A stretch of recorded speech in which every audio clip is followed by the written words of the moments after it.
Hello, everyone, and welcome to Growing Together, a gardening podcast with me, John Lamb, and Don Kinsler, a lifelong gardener in the North Dakota State University Extension horticulturist for Cass County. Don, how you doing? I'm doing very well. Gosh, and I had a good weekend. It was beautiful. I was out doing lots of work outside. And how about you?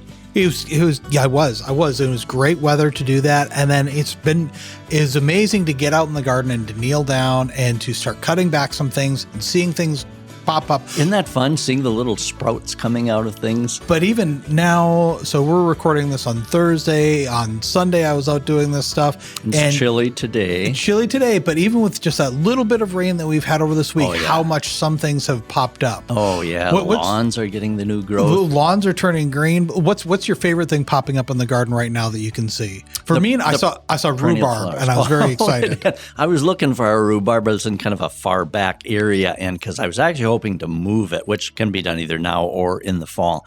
But I didn't see the rhubarb yet. But I see the daylilies waking up and the perennials, because I was cutting back some perennials, the above ground portions off of those. And it was fun to see the little shoots starting at the base, because then that lets me know everything is all right. But it's interesting. Okay, so you and I were out over the weekend, beautiful days, mid-70s. And of course, today when we're taping this, it's chilly. Mm-hmm. But that's okay, because it reminds me that April is up and down. Yep. There can be frosts that'll come in May, and so it tells us that we can do things in the yard and garden, but it's not time to plant everything. And so, it's the up and downs, and that's normal.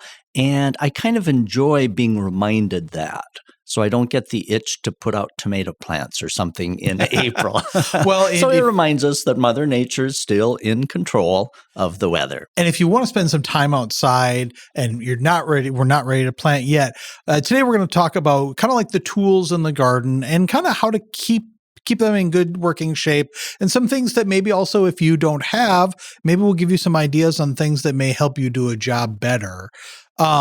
So let's just kind of dive in. Let's see, because you were talking about pruning, let's just start there, because I think when people think about tools in the garden, one of the first things they think about is getting a good set of pruners. Yeah, pruning. And of course, when we think about the whole tool aspect, boy, we really depend on tools, don't we, in gardening? Yeah. A lot. I wouldn't want to do all this work with just a knife. You kind of wonder like how, pioneers and how people before. How did they cut back their daylilies without a good sharp something? Yeah, exactly. Yeah, so it's interesting. And so if we talk about pruning, boy, this is one area where I've really learned to not buy the cheap pruner, because it just doesn't cut. A cheap one that doesn't have a good blade just won't cut, leaves raggedness. And so pruning, as with most tools, you really get what you pay for. A good pruner, a good name brand pruner, they're going to be more expensive, but man, they should last a long, long time. Now, I got to tell a little story though. Okay, so few years ago, I bought some really good name brand handheld pruners. Okay, I bought two of them so that I could have one out in the garden shed and one out in the other area, the garage. Which is fine. But when you're working around pruning, and then I set the pruner down and I'm starting to haul things away, and then I kind of forgot last fall where the pruning. Yeah. So I got to find where that other handheld pruner is. Okay, so buying quality, because it's a nice quality one, and so I hope it's in good shape when I do find it. I may have to tie a string between the pruner and my finger. Well, anyway, okay, buying good quality, which means you might have to pay a little more. Okay, so the two types of pruning shears, maybe let's add three types that are best. Okay, the handheld pruners, and those will cut twig diameters up to about pencil size. Okay, and for anything above pencil size, the long-handled loppers, they will cut up to about an inch.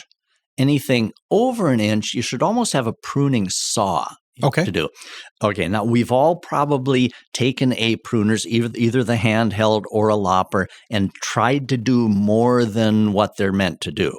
And of course, then that puts a lot of stress on the pruners, both the handles and the blades, so you can ruin a good set of pruners by trying to cut something that's too big. And so keeping in mind what the pruner is meant to be. So when I'm out doing pruning, I always have both the handheld and the big long-handled loppers with me. And then, of course, if I'm doing a big tree branch, then probably need a saw of some sort also. And I should mention on roses, I was pruning roses this past weekend. And of course, pruning roses, you want to try to get it before they leaf out much. But now the rose canes, many of them aren't real large, but they're so thorny. And so I use the long handled loppers to kind of reach down into the rose bush so I don't have to physically put my hand down in. And now for pruning roses, my wife Mary did buy me a pair of leather gloves. And so those help. But this past weekend was so nice. And well, my shirt sleeves, I'd kind of rolled them up a little, long sleeved shirt. Yes. Because it's kind of warm. And, there's nothing like show and tell on a podcast, is there? But my hand, look at that arm. It's a little all bruised. Yeah. bruised up and red because my arm got caught by some of the rose canes. Oh. And so I do try to do rose pruning with a long handled loppers to reach down in on those. Also, if you have any large type things, such as an apple tree that has maybe gotten kind of high, a pole type pruner is very handy. The pole type pruners usually have a saw, kind of a curved saw, but also many of the types have a pruning hook and a rope on. And so you put the jaws up at the appropriate spot, pull the rope, and it nips them off. It's like a scissor, basically. Yeah, it's like exactly. pruning. It works really, really well. I was pruning our Trader mulberry this weekend with that because when I planted it, now, I've preached about reading the label, right? Yes. On things. So you don't plant something, a big thing where not a big thing should be. Okay. Well, I planted the Trader mulberry kind of right beside the house, and I did not realize it got to 30 feet. Well, because I didn't read the tag or investigate. Well, so now I'm having to keep it down to about 10 feet, and it's trying to get up to 30 feet. So each year I have to prune, and I'm using the pole type pruner for that. So we've talked about handheld pruners. We've talked about loppers. A couple questions about gloves. that. So, with handheld pruners, sometimes you see, first of all, is there a difference between a pruner that you would use out in the garden and a pruner that maybe you would use like to cut flower stems? Do you because sometimes you see florists and they'll have pruners. Well, sometimes people will see pruners they are almost like scissor handles where there will be a band that will go around the fingers, right? Oh, sure. Do you have a preference?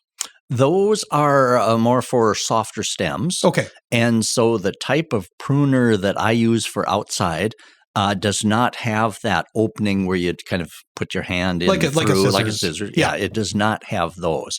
So the type that has the kind of the best leverage, would you maybe call it, are not the type where you slip your hand in. But they're also called bypass pruners, meaning the two cutting surfaces kind of bypass, as you squeeze the handles, the two blades kind of bypass each other, making a nice clean cut. And of course, a good quality pruning shears will stay nice and sharp. And of course, keeping the blade sharp. And of course, how do you know if your blade is really sharp? Well, if you're making cuts and they're a little ragged, then you know that it's time to, like with a metal file, just dress it up a little bit on the cutting surfaces. And do you oil these at all? Yes. Do you oil yours? Yep. Okay. Oil it. So both in case I leave it lay and come back the next day and it's been covered with dew, which I don't. I try to keep good. I preach to my kids, don't leave tools lay. And so I try to follow my own advice. But I do keep them well oiled, which keeps them working well, but also helps prevent moisture from causing rust on these. And so like when you're filing them up a little bit, you just have like a metal file, you just kind of run it over just a little bit. Yep, and just touch up. And it's much easier to keep them maintained sharp before they get too dull. Now, the other thing you talked about is lopper. And so these are the long-handled, and then the head is relatively small compared to the length of the handles. We're not talking about the shears that you would have then going out and kind of shearing up a hedge, right? Yeah, let's talk about that, a head shears. Okay, we talked about the handheld pruning shears, long-handled lopper, a pruning saw, and the other kind of similar pruning type thing in that same category would be the hedge clippers. Yeah. Hedge clippers. How do you describe a hedge clipper? Well, I think most Well, people kind of again, they're kind of like a probably can scissor. visualize Yeah. out there. Yeah, like a big scissors. Two handheld scissors. Yeah, Each hand holds apart, and you bring them together. Traditionally used to trim hedges. Yep. And if you have a traditional sheared hedge, that's a wonderful tool to keep your hedge looking neat.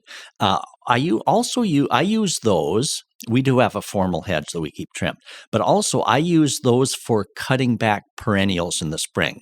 For example, daylilies, they work really well, and ornamental grasses. The hedge clippers works really good to go in and cut those down. You can make big cuts. Above. Yeah, you can make really big cuts. That also brings up the idea, what about like the electric or gas-powered hedge trimmers, with the long bar, with the cutter.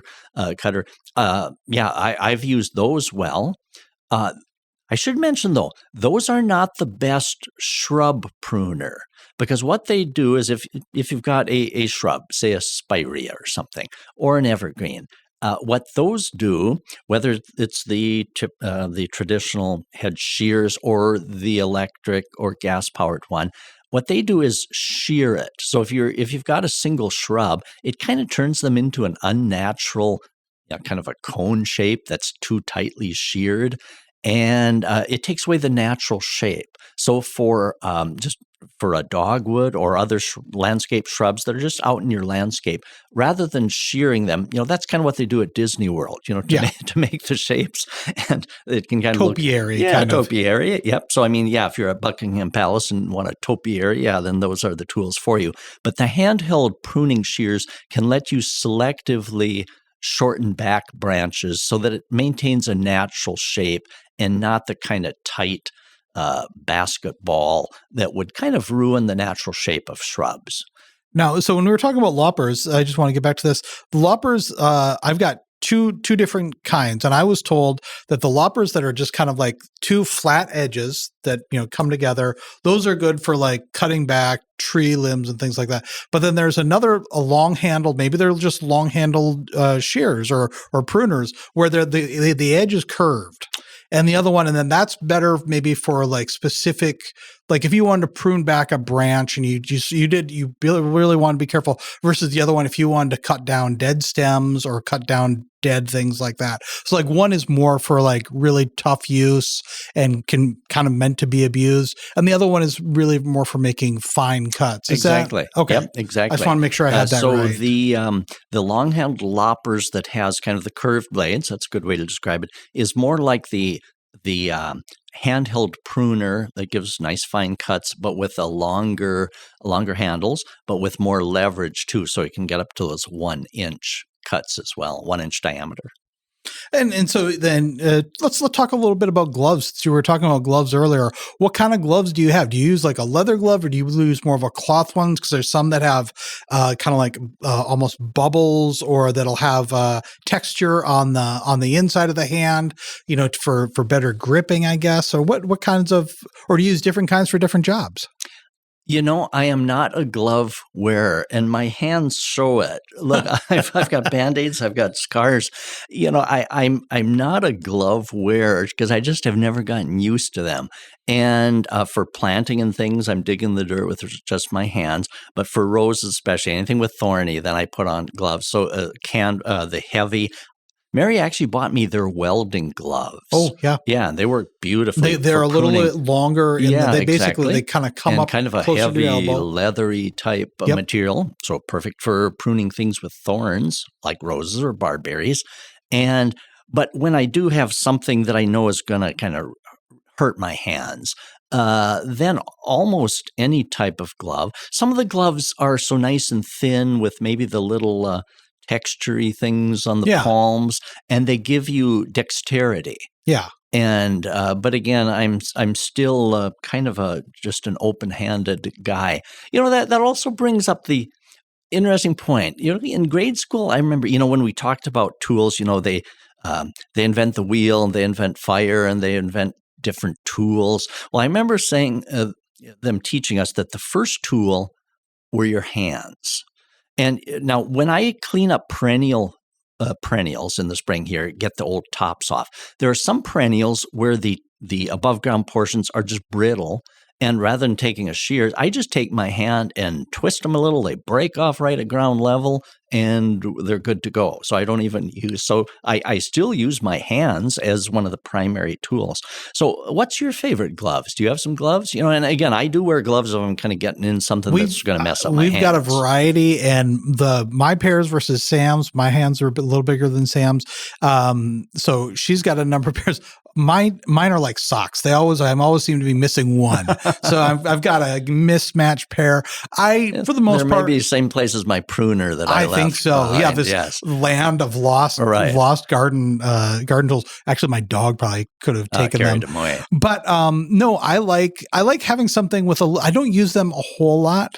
But yeah, for some of those things, like where you have to really get in there, and whether you're trying to dig up an old shrub or something like that, or something where you really got to put your hands in there. Yeah, blisters on the hands. It is nice to have that, and or to get down in the ground. But I do like to have that dexterity, that being able to feel a little bit more precisely, like where my fingers are, and what they can feel like this is a root, this is where I need to be, versus if I have some of those bigger, heavier gloves, which are good too for like when you're really having to pull something up, or if you really need to be working a shovel, or like swinging a pick or something like that. You really do want and also then you too probably want a little textured gloves so that you feel a little bit more confident that when you're swinging, a tool's not going to fly out of your hand. Hang where you're supposed to be. How about one other one? When you were talking about cleaning up, here's a tool that I think everybody's got around the house, but we don't always bring it outside: a bucket. When you're cleaning up, because once you're done and you're feeling good, you're probably a little sore from leaning over and doing all this stuff. So the last thing you want to have to do is bend over again and pick everything up. I try to carry a bucket around with me, and it gives myself a good break to bring that up and bring that to the garbage or bring that to compost or something like that. Just a real simple thing, but just something to keep in mind. Plus, that way you could put your garden tools in it when you're done and you won't lose them. Because I actually do have a bucket in which I do carry my garden tools around in. And I got to tell you a little secret. The other thing that I use that bucket for, boosting myself back up. When I'm cleaning up perennials, and you're getting down to the ground, cutting them off at ground level, or doing some planting things too, I don't bounce back up quite the way I did when I was 18. And these springs are getting rusty. And so having that 5-gallon bucket gave me something to kind of just boost myself up a little bit. But a year ago, Mary bought me a useful tool, and that's the little bench. It's the little padded bench, so it's easier on the knees, and it's got the uprights, the 2 uprights. So you just kneel on the little kneeling bench and do your planting, do your cutting back, whatever, and then boost yourself right up. And they're lightweight, carrying it around. That has become, other than a good sharp hoe, and a handheld pruner, that has become my favorite garden tool, because man alive, that makes it a lot easier. I will say having a kneeler or having a pad, whether it's, some people may just use scrap of rug, or maybe a seat from an old outdoor thing, or just grab one. But that makes the world of difference for doing something, especially if you're weeding, something that can be a real tedious job. If you have something that just makes it a little easier on the knees, it makes me a lot more inclined to get back in there and do it again. That is a very good point. Until I got this kneeler that lets me boost myself up, I was using I inherited from my mom, used to use it for scrubbing floors, a kneeling pad for scrubbing floors. Okay, that worked good. A couple of years ago, when I didn't do that and I was planting annual flowers, I was just out on the newly worked up soil, just on my knees, and my knees really got swelled up. And I happened to have my yearly physical, and I said to the doctor, "What about these knees?" And he said, "Well, that's called carpet layer's knee." Oh. And he said, "Yeah, they're swelled up. It'll go down." But he said, "That's why carpet layers wear knee pads." And so I actually bought some knee pads. You can buy them at hardware stores. Hardware stores. Yeah, knee pads. That works really, really well. but I still had to boost myself up off the ground. So anyway, the kneeling pad with the nice soft cushion works really well. But these are things that, I mean, I've got, knock on wood, lots of gardening years left, but these are things that allow you to continue gardening even if the joints get a little rusty. Yeah, and they're really kind of inexpensive, so you can get yourself one, or if you can ask for one for Mother's Day or for Father's Day, or just any time, because they're not that expensive. If you know a gardener in your life, you probably can't have too many of these kind of kneeling pads. Let's kind of move into lawn care a little bit. What are some of the tools that we need? Because obviously the first thing, let's honest, we're thinking about a lawnmower. Yes. I'm going to buy a new lawnmower because, I think our one is about 20 years old, and one of the wheels is coming off in a point where you just can't replace the wheel. But I mean, it's served us well. And so with lawnmowers, regardless of, I guess, what type you get, to me, the most important thing of the whole deal is the blade. Yep. And of course, sharpening a blade. So that you take it off. Well, okay, what difference does it really make if the blade is that sharp? Well, it makes a lot of difference to the grass because a good crisp cut on the blade, that great grass blade doesn't lose the moisture. For example, if the blade is dull, it makes a ragged cut on the grass, and then the grass loses moisture more often, so it can turn kind of brownish. And so keeping that blade sharp, I use a file. Put the blade in the bench vise and just use the file. There are also lawnmower blade little sharpening devices that a person can get too, or take them in like to a hardware store somewhere that sharpens those. But that does make a world of difference on those. And gosh, I can't wait to mow lawn again. I'm excited. I want to smell that newly cut grass. Just out of curiosity, I know some people who are switching over to electric lawnmowers. Have you ever tried one? And what are your thoughts? I haven't. Okay. But one of the forum photographers in the past, when he would come out for the photo shoot, we were discussing lawnmowers, and he said he's had really good luck with that.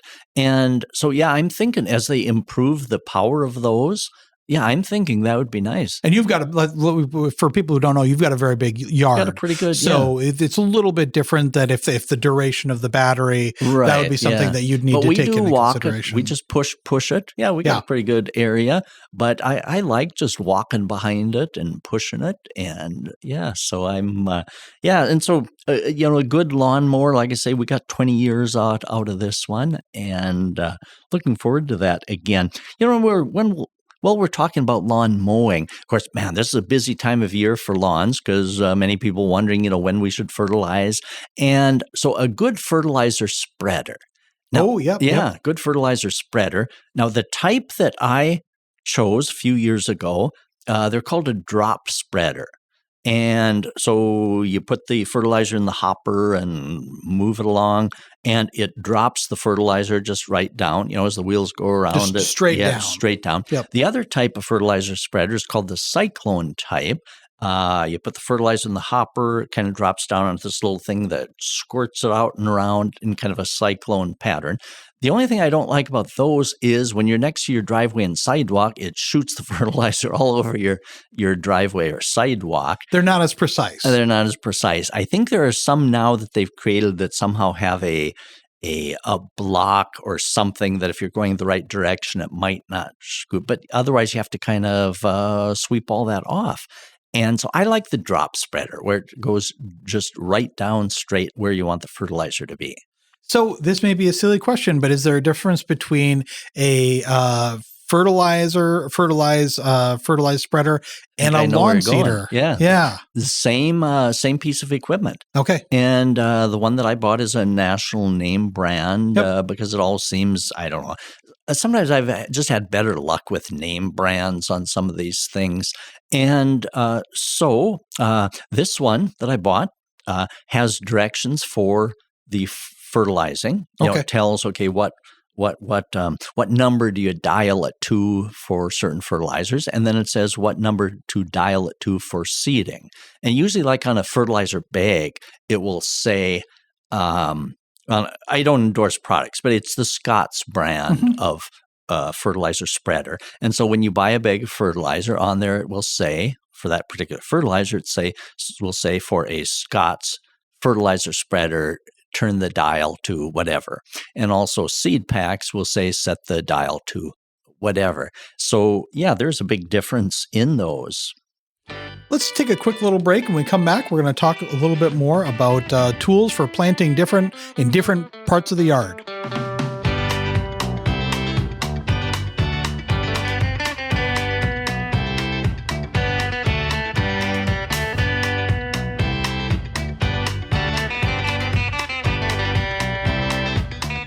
When you can't make it to City Hall or school board meetings, local journalists from Inforum.com will be there to report the facts and get your questions answered. Local news works for you. Stay up to date at Inforum.com. Okay, we're back and we're talking about tools for the yard and for this upcoming season of yard care, things that you should have or maybe consider getting if you don't already have them.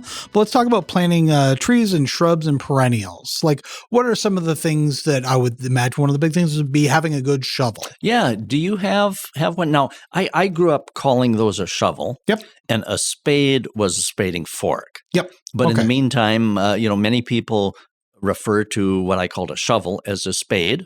Now I kind of call it a spading shovel to cover my bases, as opposed to a spading fork. So a really good shovel. Yep. A pointed spade type shovel that's going to dig a good hole. Also, the sharper that spade, the better it will go down into our heavy clay soil as well. So a good quality shovel, that has a good handle, whether it's a good solid wood handle or the fiberglass type that's going to handle. Ever crack a wooden shovel? A number of them. Yeah. In fact, I should just throw out the old I've got out in our tool shed. I've still got the shovel portion of it waiting for me to put a handle on someday. And that's that brings up a kind of a good point, because we use the shovel for digging things up. Of course, we use the shovel for digging holes. Another good reason to have a very sharpened blade is that they're good for cutting roots. If you just get down in there and you can penetrate the roots. But I think you do want, if you're going to be digging up something that's got a lot of roots, whether it's some old shrub or something like that, and you want to be using it for leverage to pry it up, I switch over to your fiberglass shovel. You'll thank yourself for it. You won't crack the wood on the other one. I would also say another thing to look for in a shovel too is I like them at the top where you put your foot. Now they make some that almost have it's not quite a step, but maybe there's an inch or two where the metal that kind of extends out laterally makes it more comfortable to put your foot down on there. So it's not you're not putting your foot down on something that's a narrower surface where it feels like it's going to dig in. Because if you're not wearing boots, if you're just doing it in shoes, it can bother your foot after a while. Yeah, exactly. And I've got to chuckle a little bit because I'm just mentally picturing myself, because I've been in this spot so many times. You're digging something out, maybe digging a shrub out, maybe digging a tree out, and you're prying with that shovel. And it's kind of like, how much pressure do I dare go without breaking this whole thing? And so, yeah, it's fascinating. So, yeah, fiberglass handles, are an awesome invention too. That's great. And so for digging out or planting, that a good quality spading type shovel is so important. Of course, that helps for planting perennials and everything as well. So, that's a very important tool.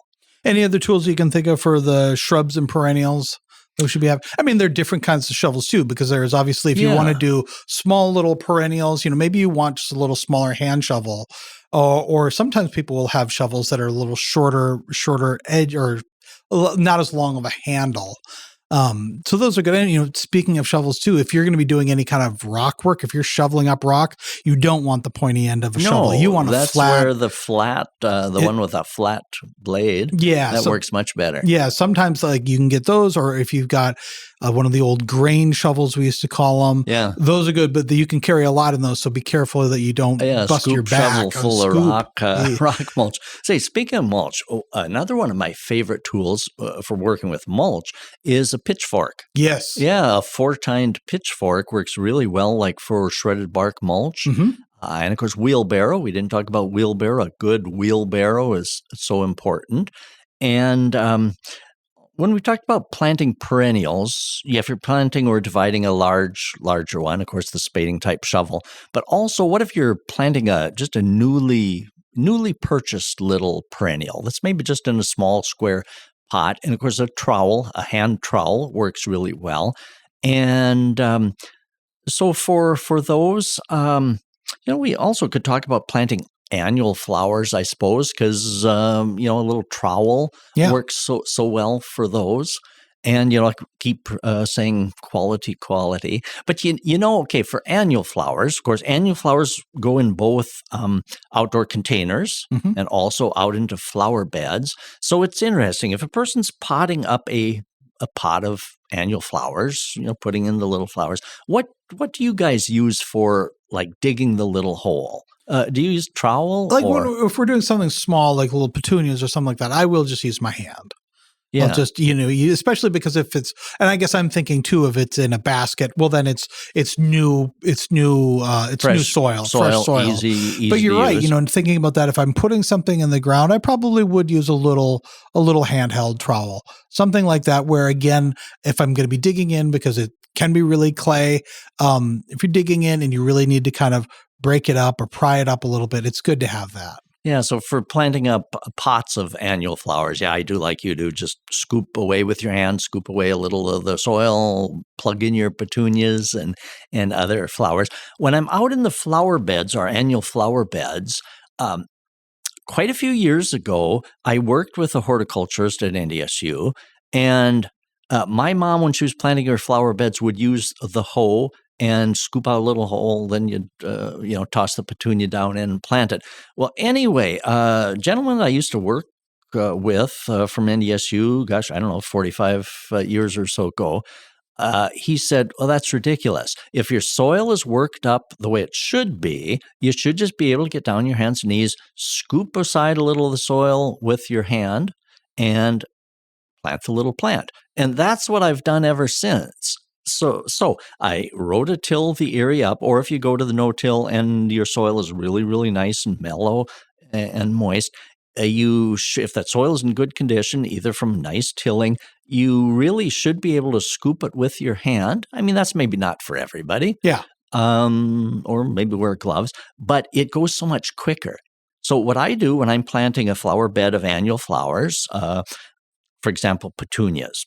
Okay, I've got a tray of petunias. So on the nicely prepared soil bed, I pull the petunias out, just kind of gently drop them where I want them, then get down on my hands and knees with one hand, pull aside some soil, tuck it on in, and there we have it. So the hands being one of my best tools for that. I'm just going to jump back a little bit. When we were talking about getting old shrubs out of the garden and using a shovel to kind of cut some of those roots, I remember when we were cutting out. I think we were cutting out an old rose bush, and I was getting so frustrated. And it was it was really hot out.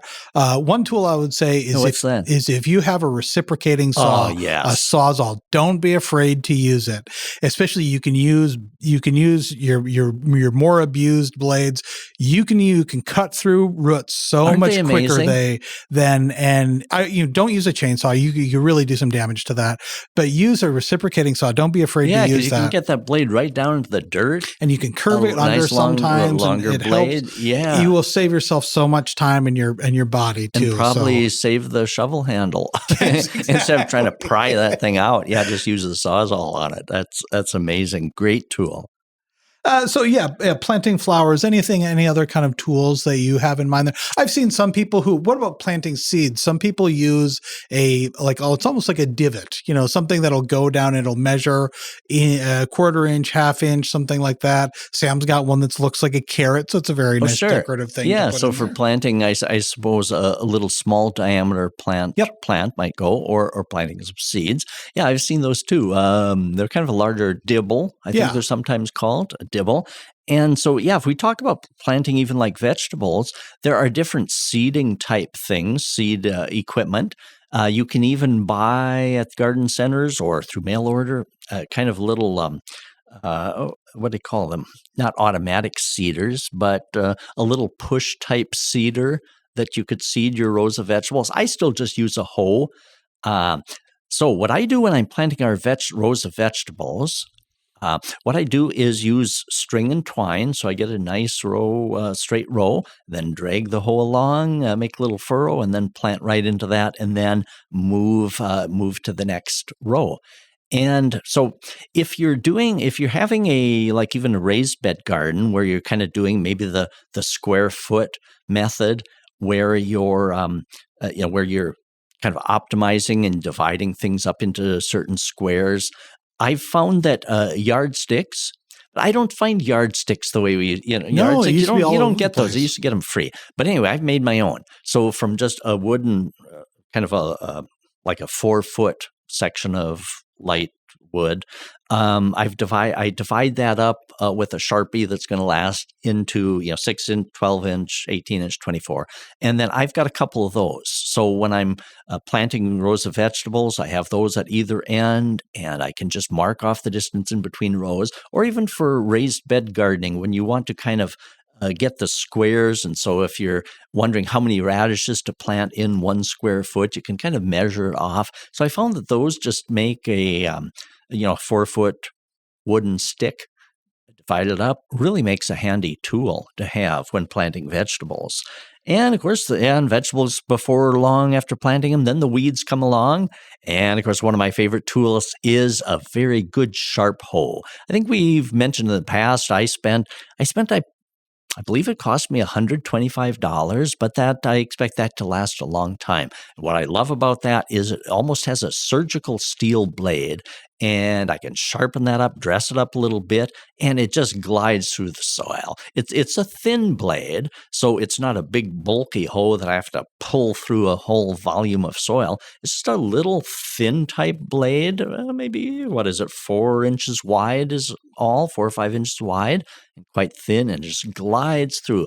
Because see, if we're doing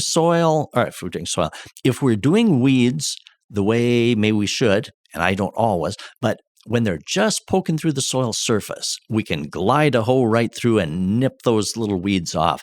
But if I don't get that done when they should, then you got the great big weeds, and they're so much more difficult to hoe out.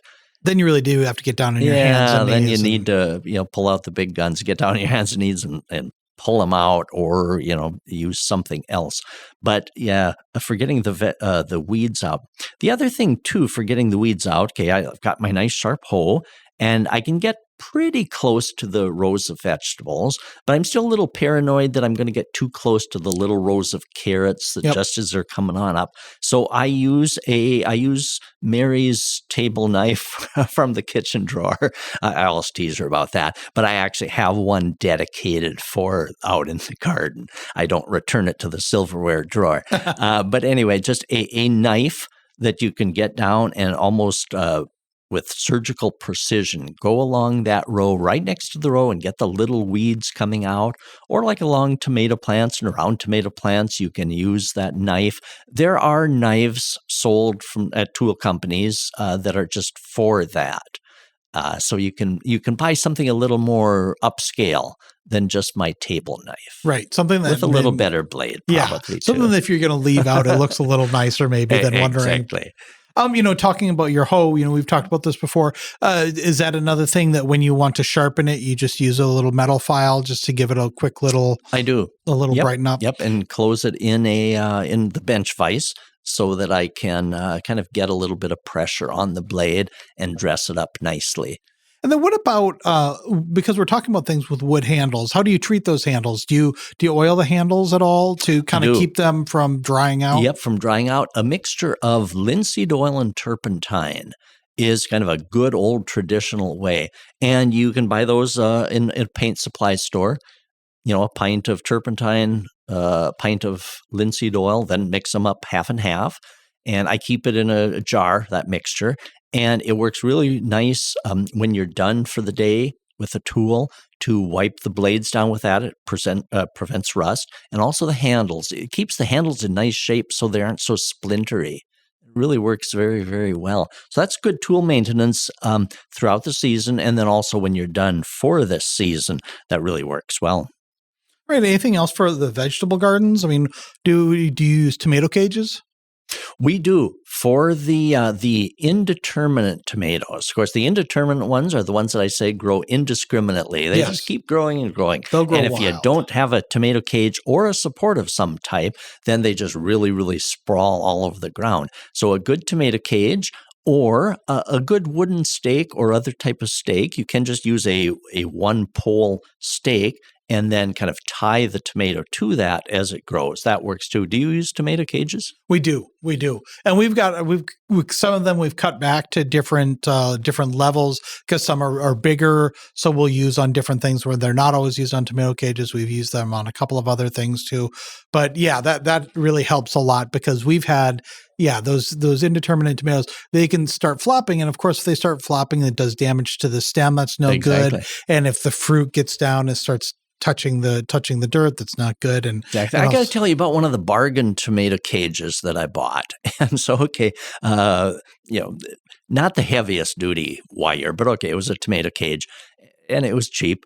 So anyway, I install it over a cherry type tomato. At the end of the season, the cherry tomato was much more substantial than the wire cage. And so I'm trying to get the tomato out of the wire cage, and the wires are bending. I threw out the whole works, a tomato cage and all. And so again, if I had invested in a quality cage or quality stake, I'd be farther ahead. Otherwise, the landfill got both the tomato and the cage. And speaking of cages, one thing that I also like, there are these kind of supports that you can kind of put into the ground for our peonies that there will be like a grid on the top, and I like to put those in, just.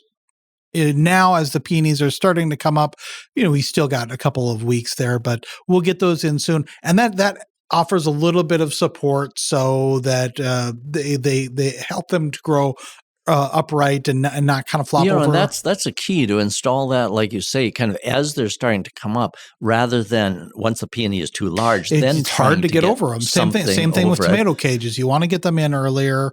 And peonies are so beautiful. It's a shame when they start blossoming so beautifully, and then all of a sudden they just split apart, and all the good blossoms are laying down on the grass. So we try to keep those. We try to keep that like that, and then we've got little kind of half rounds that we'll use around. I'm losing the name, but some of the other plants that'll grow big into bunches. Hydrangeas is what I'm thinking. Oh, sure, yeah. Because hydrangeas, of course, will be big floppers. So it's nice to kind of have some of those and some of those on hand, which is nice to look at. Well, let's take another quick break, and when we come back, we're going to talk more about tools and items to have in your garden to help you along this year.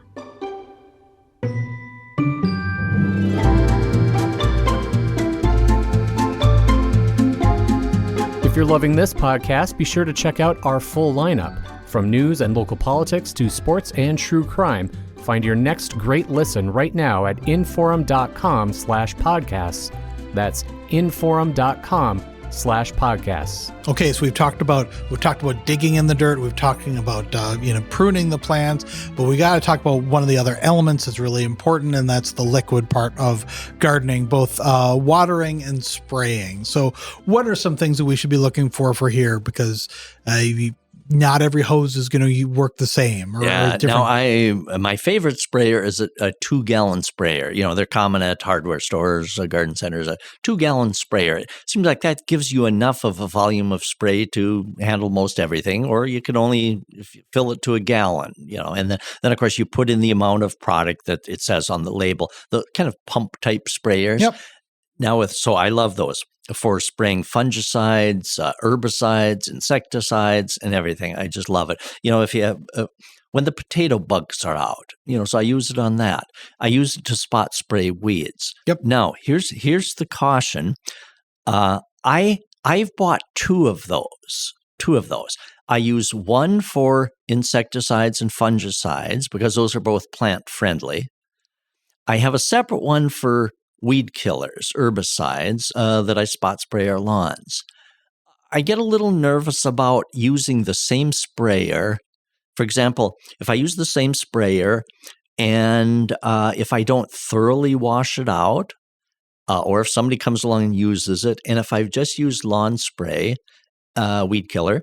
And if it wasn't washed out thoroughly, and then I go to spray insecticide on my potato plants, then of course that herbicide is going to kill my potato plants. And so I like to keep the two just separate. Yeah. And I mean, a person always needs to triple wash your sprayers.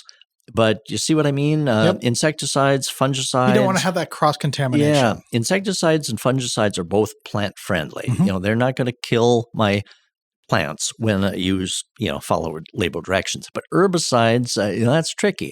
So just by keeping a total separate one for weed control, that kind of just increases my assurance that something isn't going to go wrong on that. I also use hose end sprayers. The spray jar that you turn on to or screw onto the end of the hose. You put the product right into that jar, and then it tells you, for example, if the product says 2 ounces per gallon, you set the dial up there to 2 ounces.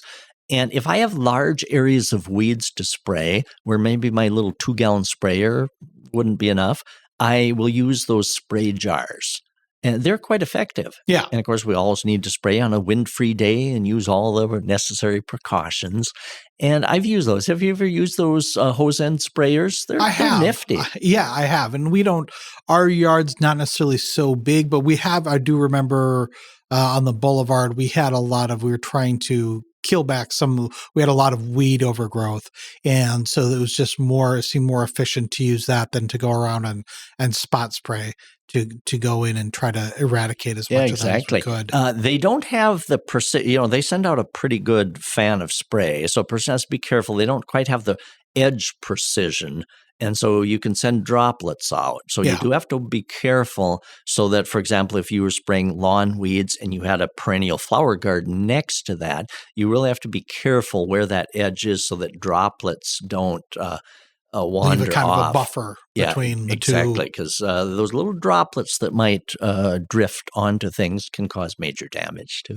How about watering? What do you use to water? I like to use, we've got a couple of different kinds of wands. Yeah, what do you use? Yeah, I really like them. I like one that's got a variable head because then you can spray whether it's more of a shower or more of a light spray for maybe some of the finer flowers or something that's a little bit more direct, if you just really want to, or some of them have a nice kind of a cone, or not a cone, but a real hard spray. Yeah, I like those dial type spray, that's watering wands. That's I found very beneficial too. If you've got nests of hornets or something like that, kind of spray those down after you've maybe sprayed them with a hornet killer.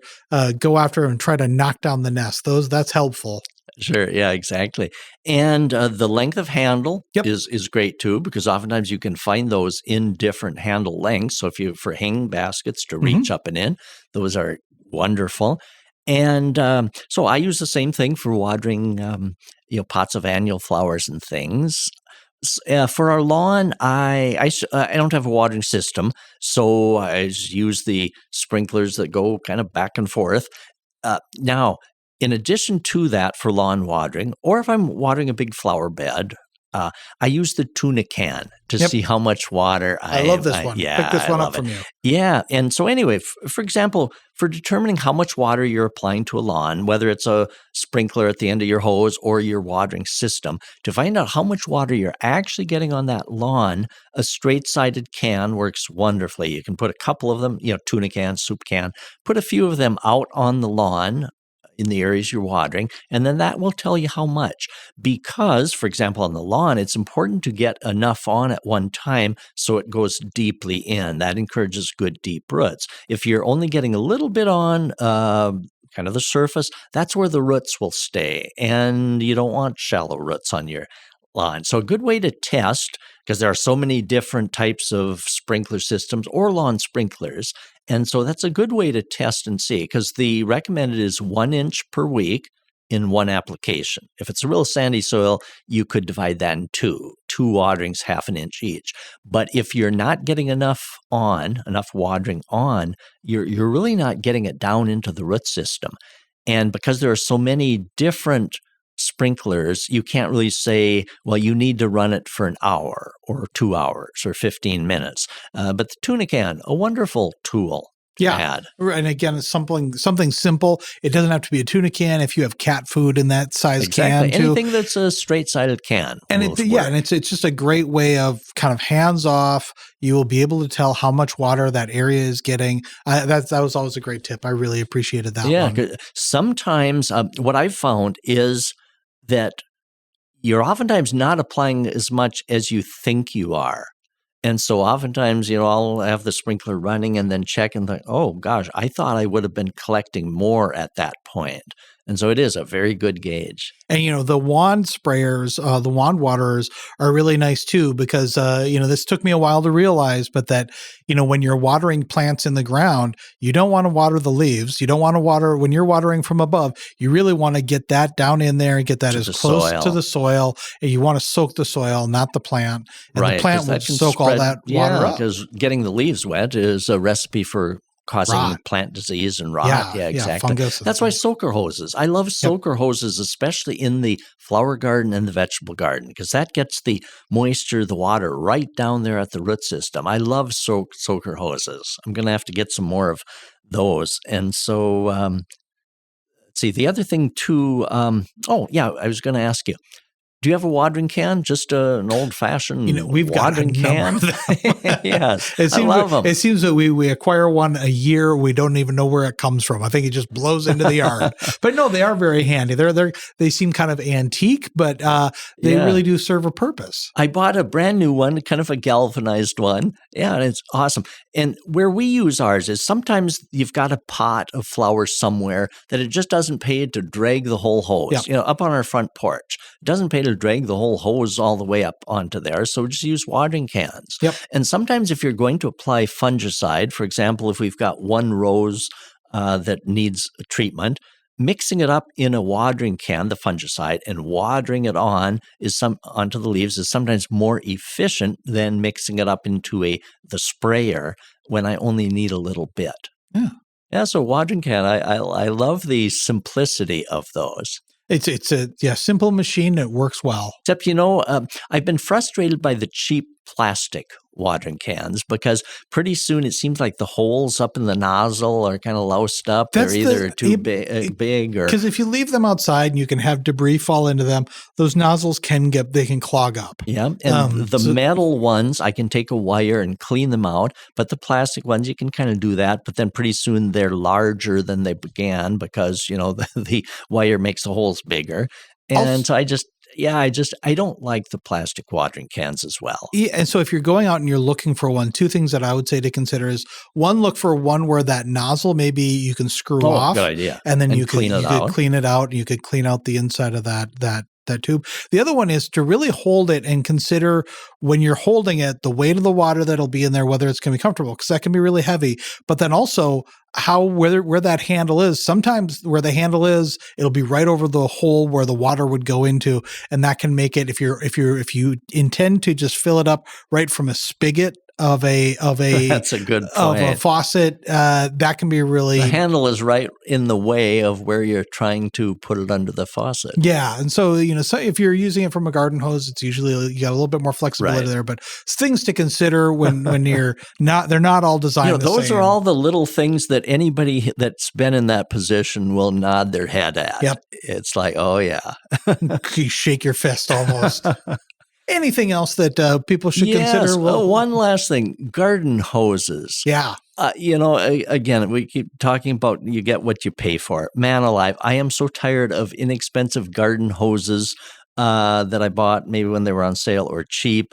And I drag them out. When I pull them out, they're kinking, and it never fails. They kink way back at the spigot instead of right where I'm standing. So then walk all the way back, and I'm fatigued with cheap, inexpensive garden hoses. So there's a couple I need to replace. I'm going to buy the good stuff that will coil up easily and not kink. I've also found that some of them that say they don't kink do kink. So I'm kind of going to look at the price and get the good things, because we want to enjoy gardening, and I don't want to be mad with a hose that's kinking.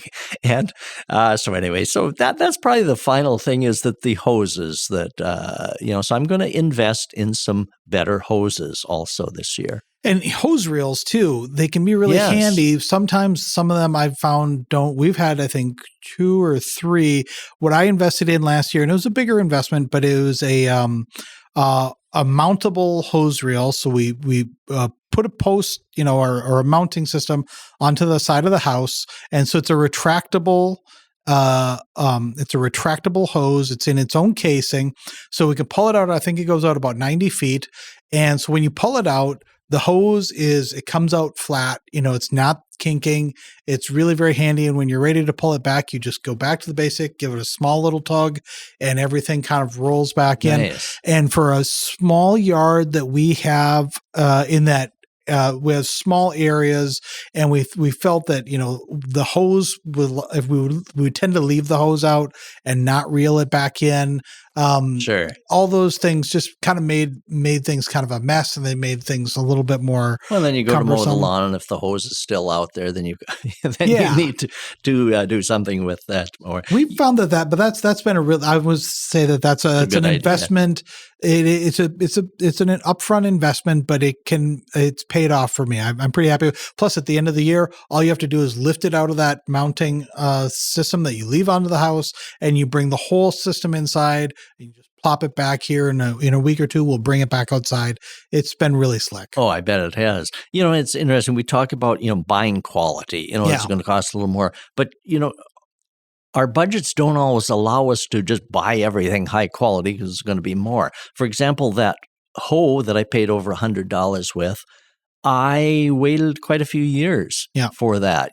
I did with what we had, and then eventually bought quality. So it's not like we all have endless budgets that we can just upgrade all our things. But when you can, then the quality really pays. Well, and we don't necessarily talk about where to shop here. That's up for the independent listener.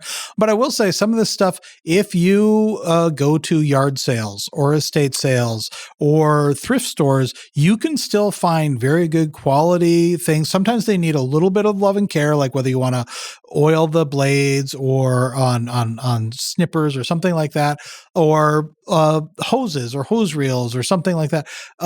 Go to those places, look around, and it's a great point. And especially for something like a shovels or a hoe, where you can probably get them for around $10 versus 3 or 4 times that much or more. You can do okay, and that can help kind of offset so that you can save some of your bigger money for something that you really, really, really want to have that you just can't find on sale or used. You're right. So sometimes a little bit of patience and looking and waiting for things like that, as time goes on, it helps you kind of upgrade your tools. And gardening is all about patience. And so, like I say, I waited many years for that hoe that I always wanted. Yeah, probably the biggest tool that you can have is patience when it comes to gardening. Boy, you got it. Yeah, so great discussion on tools. You know what? I would love to hear if people have their own favorite tool.